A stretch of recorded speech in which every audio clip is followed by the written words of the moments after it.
Hey. What's up, LinkedIn and YouTube? It's Chris. We're back with another episode of BizBuzz Live. It's Friday, November 28th, day after Thanksgiving. Hope everybody had an amazing Thanksgiving.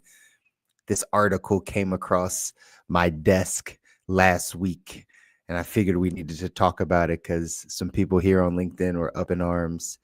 I posted it over on Facebook. Some people over there were up in arms. So I figured no better place to have this conversation than right here on BizBuzz Live. So stay tuned.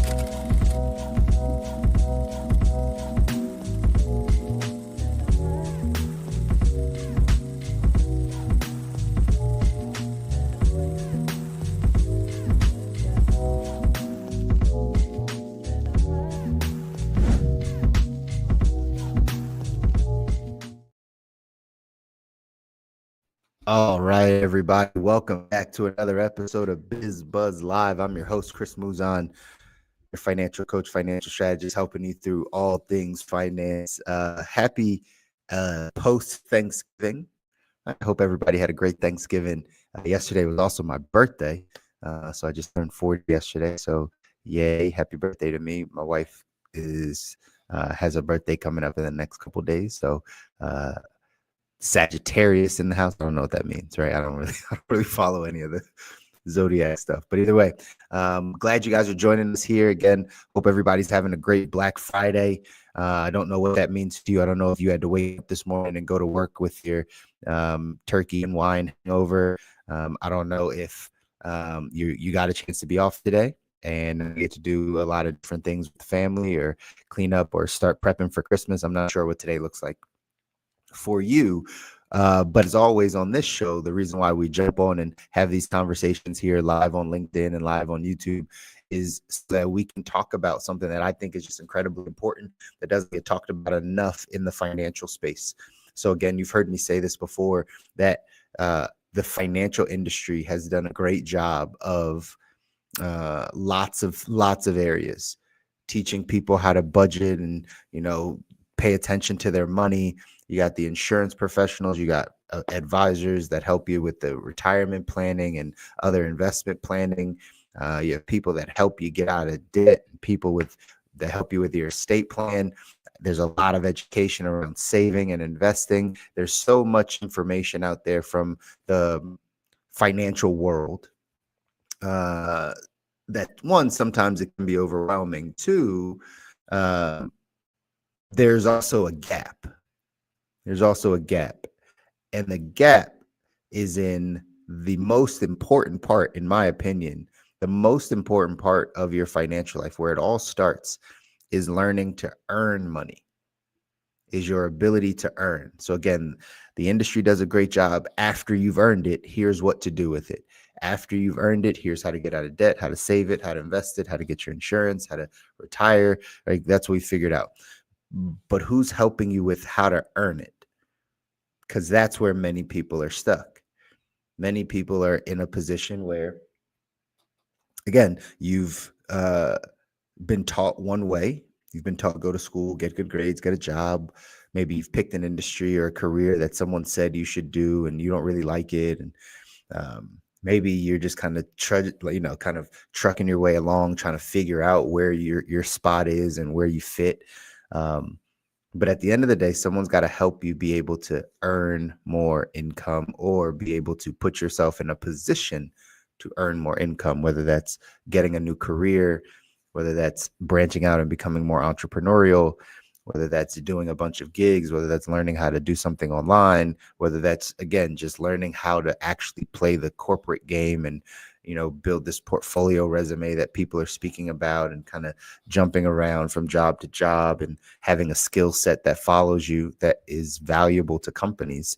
However you choose to do it, your ability to earn more income is going to help you in being able to do all the other things. Don't buy into the lie or to the myth that, like, oh, if you just invested $50 a month for the rest of your life, you're a millionaire, right? Like, yes, that's how compound interest works, right? Compound interest over time will out earn you. But there's a big difference in being able to invest $50 or $100 a month There's a big difference in being able to invest $1,000 a month.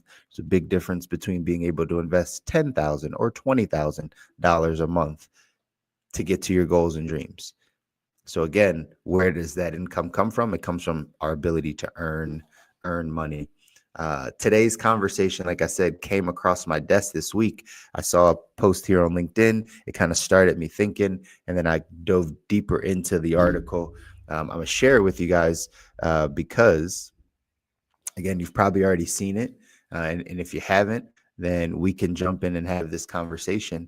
But just recently, right, our current administration and whatever is left of the Department of Insurance, right? Like I don't know that there's anything left of the Department of Insurance just yet. But they dropped this article that talked about the list of degrees that are no longer classified as professional, right? The list of degrees that are no longer classified as professional. Now, people were up in arms about this article, mostly because in our society, we've learned how to be headline readers and not actually like readers of like the entire article. So that's one side of it. You know, I'm going to dive in a little bit deeper because I posted this over on my Facebook and Instagram and green screened it and talked a little bit about these degrees and like what this actually means. And again, I think people misconstrue and misunderstand exactly what's happening here. So again, this just again came out earlier this week. Again, it says students doing certain degrees may no longer receive the same amount of reimbursement for their studies now that the Department of Education is implementing various measures from this big, beautiful bill. So again, one measure coming into action, here's what it says in the article, is whether a degree is considered professional, right? A professional degree will influence how much reimbursement a student receives for their higher education. So this is what got people super upset, right? People got upset because they were thinking about like, oh man, these degrees that they're talking about, I have these degrees, right? Or these are degrees that I'm going to school for currently, or what people were saying was it was like devaluing their profession, right? It was devaluing their industry. And there's a list of them on here. I'll pull them up again for you, just so we dive in. Nurses were at the top of that list, by the way, right? Nurses were at the top of that list. And that's why they got very upset. I'm going to see if I can get to that list here. Here we go.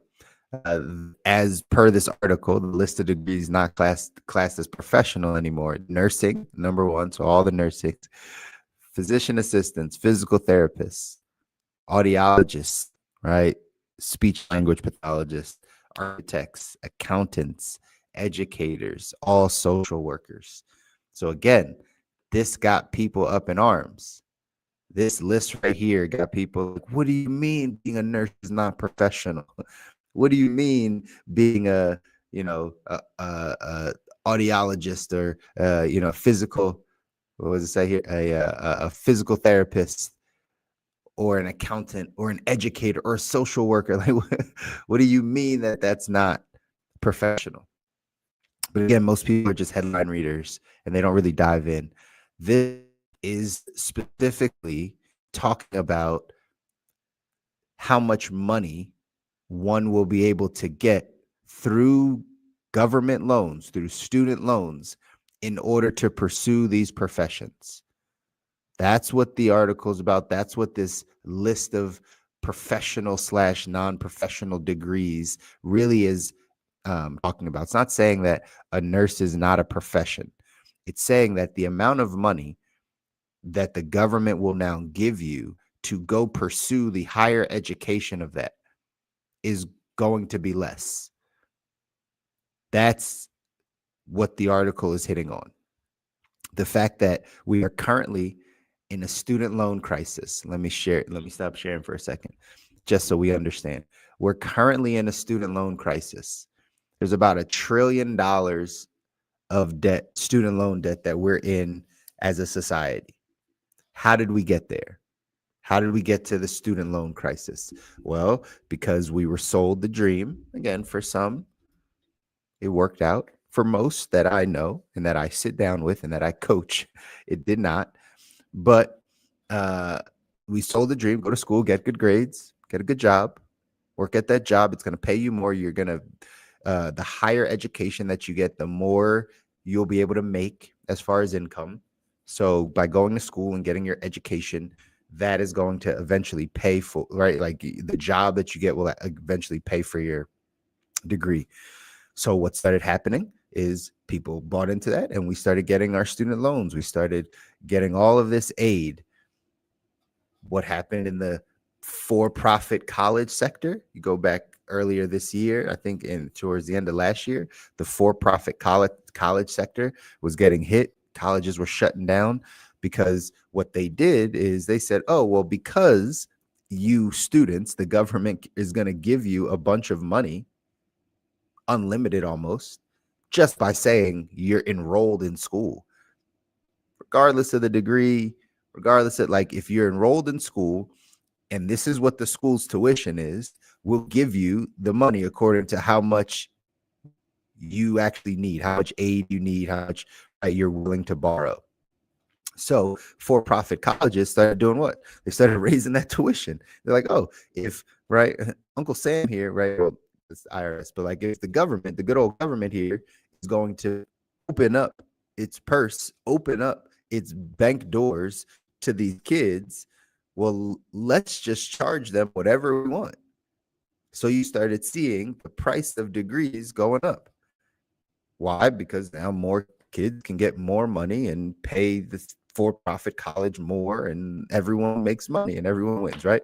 Who's left holding the bag? It's these students that now have hundreds of thousands of dollars of loans, parents that sign for Parent Plus loans that have hundreds of thousands of dollars of loans, and coming out, the degree that they hold does not, like,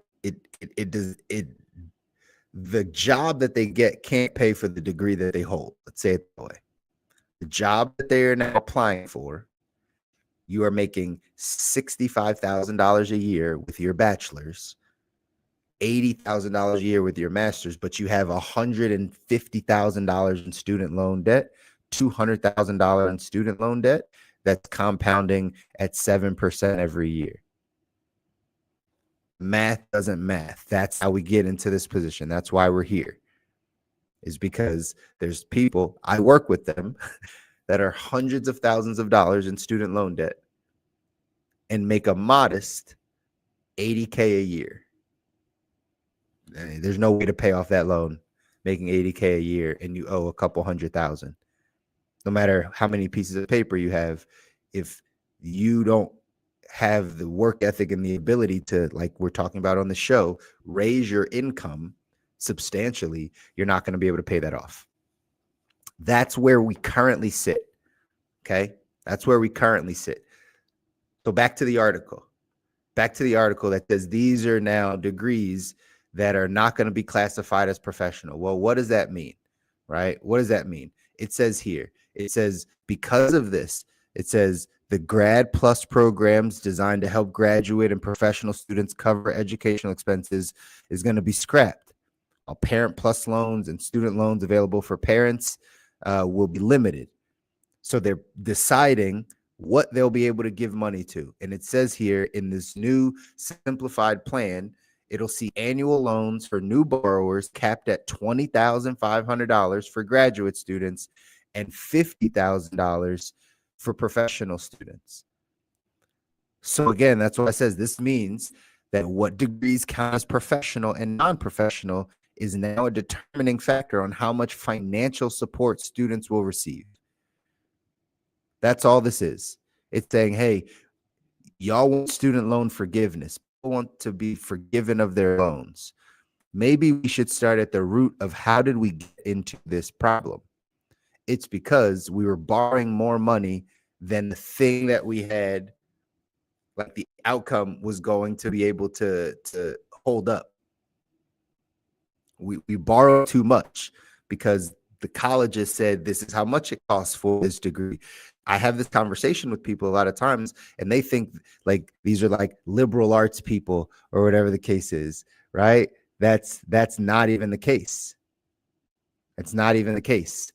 It's not liberal arts degrees, and these are like degrees where you're supposed to have a profession, right? And because of that, right, and because of right the degree that you get, and it doesn't actually pan out for you, it puts us in a position. So the government is trying to do something.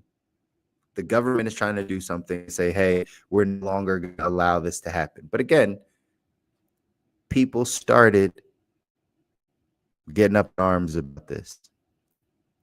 Drop this comment here. It says it's crazy how we could take out all these loans at 18 with no credit, no collateral. But now we can't buy a house or a condo at 35. Nothing makes sense.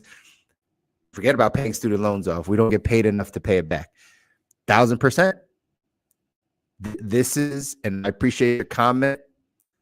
I appreciate your comment because this is what most people are going through. Just like you said, Chantes, like most people don't make 80K. It's 1,000% true. I'm being generous. I'm being very generous.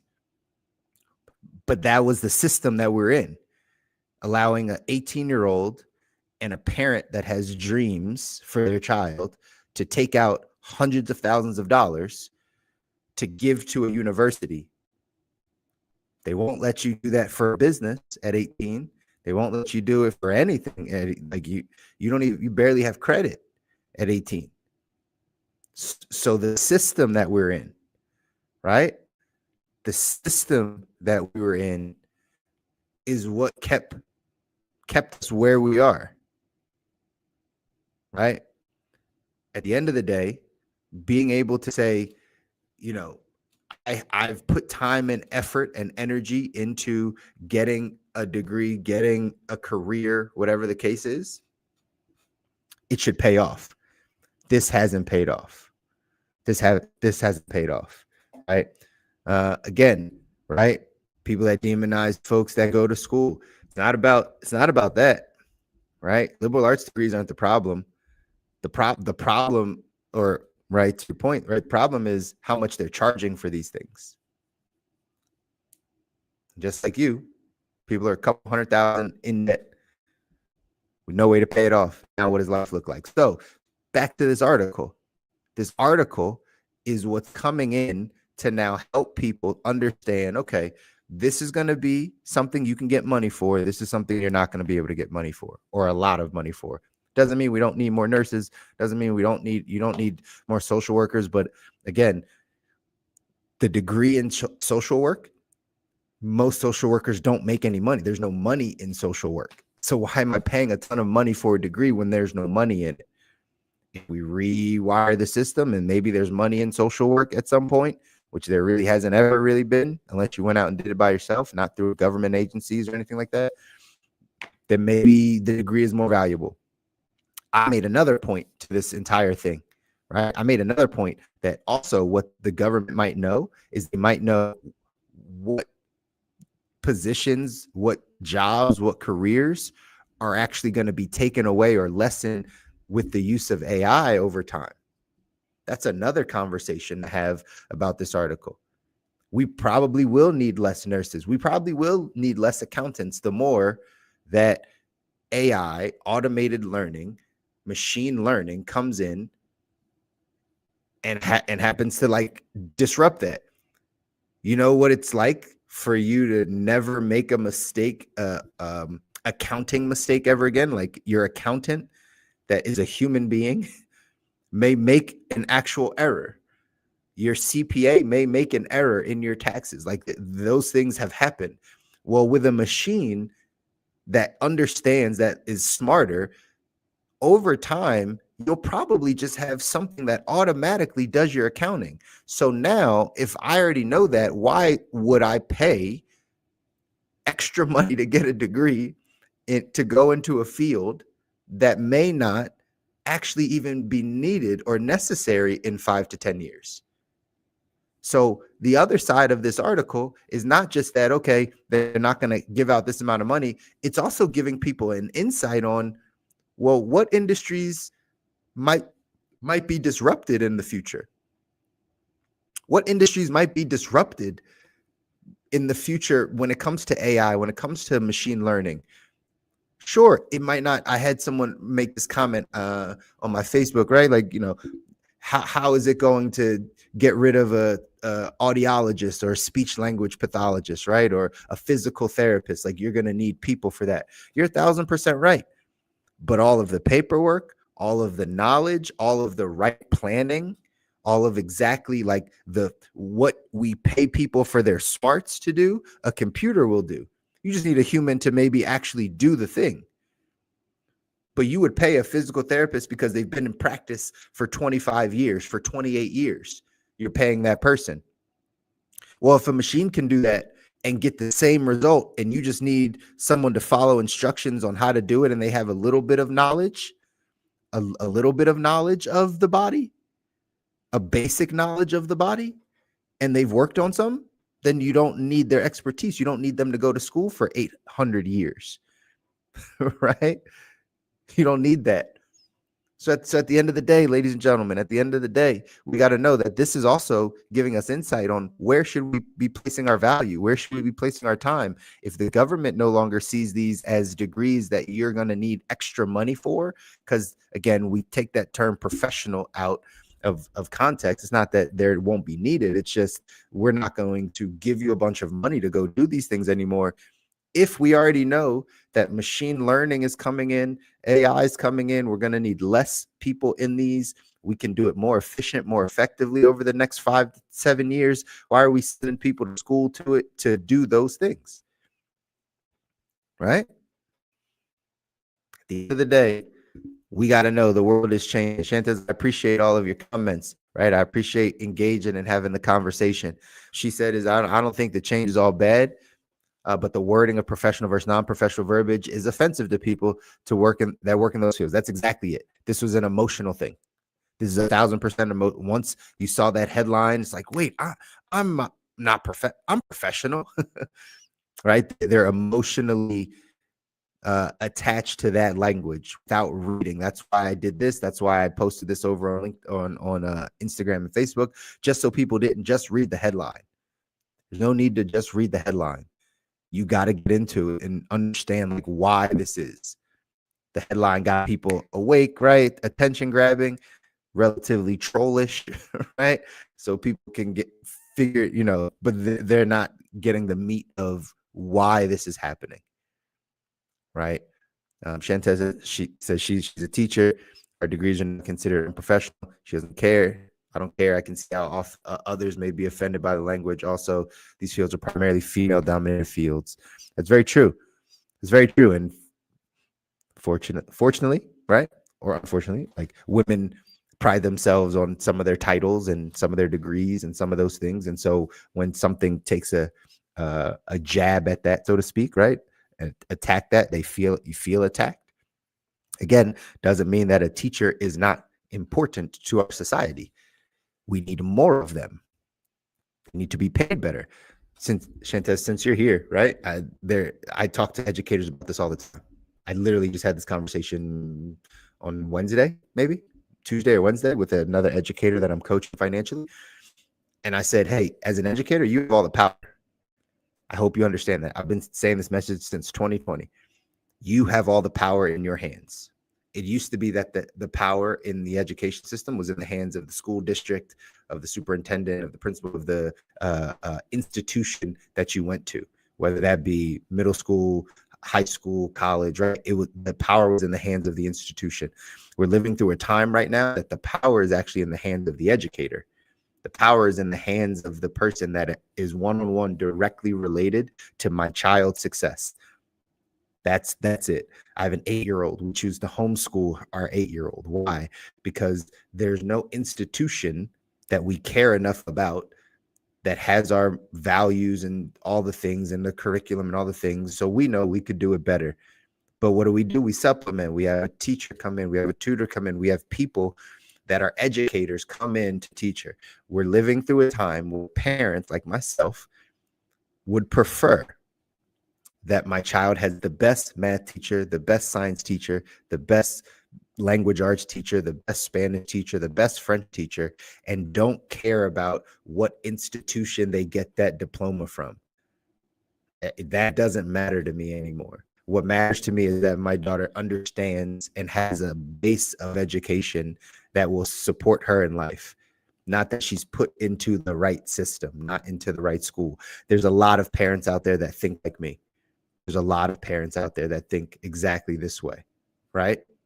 So how does the educator then have all of the power? It's because you don't have to be tied to the institution. You can go directly to the student. You can go directly to the family. Now, educators have to think more entrepreneurial, right? That's the issue, right? People in academia typically are very like employee minded in academia. It's just kind of the way it all flows. But just know the power is in the hands of the educator right now. If you can go get to the right people, the right families, the right group of people, the right homeschoolers, the right people that need what you do, you'll make tons of money and a ton of impact. Instead of having a classroom of 37, you'll have a classroom of 3, and you can really impact their lives. You can really hand to hand do exactly what you went to school for, which is teach people. We're going to need more of that. The education system this is why, again, at the top, the Department of Education, they're dismantling. People got very offended by that. We need education. We do. It just needs to look different so we can get a different result. That's what needs to happen. It needs to look different. So there's going to be opportunities for teachers, for educators to come in and be like, oh, let's change this model here. Let's go over here and do this. Like, forget this school system, forget this institution. Here's a curriculum. Here's how we got it certified. We're not going to have big classrooms. Matter of fact, I only have 6 people that I teach, and they're going to be awesome. Right. And everybody else is going to get some form of automated learning. We tested it out with the pandemic. We tested it out with virtual learning. Whether it works or doesn't work doesn't matter. With AI, automated learning, virtual learning, all that stuff, like, we actually will need less teachers over time. So again, all of these things that are in this article, people might take a little bit of offense to because of the way things are going, but these can actually be very good things. Systems need to be disrupted. Our education system needs to be disrupted. Our social work system needs to be disrupted. Our healthcare system needs to be disrupted. Like, all of these areas, like, they actually need some form of like shakeup and disruption so that better things can emerge out of them. And that's the time we're living through. We're living through a time where we can make a lot of those things happen. So that's my take. That's my take on it. Again, don't just read headlines, ladies and gentlemen. Don't just read headlines. Headlines are not going to help you get to the root of change, the root of things, right? At the end of the day, you got to know that, like, there's good that can come out of a lot of things. There's good that can come out of a lot of things, but change is always hard for people. Change is typically always hard for people. Shantez, good to hear. She said, I've been hearing this since I've been in Atlanta. I'm starting to think more entrepreneurial. This is confirmation. I'm glad I could be confirmation, because that's the case. If you follow any more of my other content anywhere, like, I say this a lot on these calls too. I say being more entrepreneurial minded is not just about starting a business. It's not just about not having a job. Being entrepreneurial minded is about ownership. It's about ownership. That's all like, the mindset of an entrepreneur is, I own my life. I own my income. I own my talent. I own my time. I own what I put out into the world. I own it. If I choose to give it to someone, that's fine. That's fine. That means there's a job, right? Like, that's fine. If I choose to do that, but I own it. So I can choose to give it there. I can choose to give it to somewhere else, or I could choose to do as I please. Everyone needs to become more entrepreneurial minded. Does everyone need to go start a business immediately? No. Most people don't have the grit yet. They don't have the understanding yet of how to go do it. But everyone can own more of their life, own more of their decisions, own more of any of those things, right? I'm glad to hear this. I'm glad to hear this, right? You know that teachers are going to be taken over by this AI stuff. You already see it. You're in it. So now you got to get in. That's a great idea to create your own academy. Shoot me a message, right? I'm more than happy to brainstorm with you. There's so many things that you can start doing. There's so many people to partner with. I'm friends with a bunch of people here on LinkedIn that are in the education space that are shifting the way that we're learning. And it starts with people that are more entrepreneur minded, that think about ownership, think about change, think about disruption. That's where the money is. That's where the fulfillment is. That's how we bring in more income. It's not by doing the same things over and over. This is a really good conversation. Continue to focus on these things, ladies and gentlemen. As you hear things like this that come out, don't take offense. Read these articles. Dive into figuring out how can we benefit from this? How can I benefit from this? So it increases my cash flow. Remember, I start these shows all the time by saying we do a good job of putting money places and learning, teaching people how to save and invest and do all that stuff. But who's teaching us how to go make more money? How to go think differently, how to go change an industry, how to shift how we think about earning income and going to do that. That's what this show is about. So continue to stick around, y'all. Every single Friday, BizBuzz Live. Catch me on any other platforms as well. But let's go out and make a change. If nothing changes, nothing changes. And if we want some things to change in our life, if we want some things to change in our financial life, we have to make some actual changes first in order to make that happen. All right. So enjoy your weekend, y'all. We'll see you back here next Friday for another BizBuzz Live.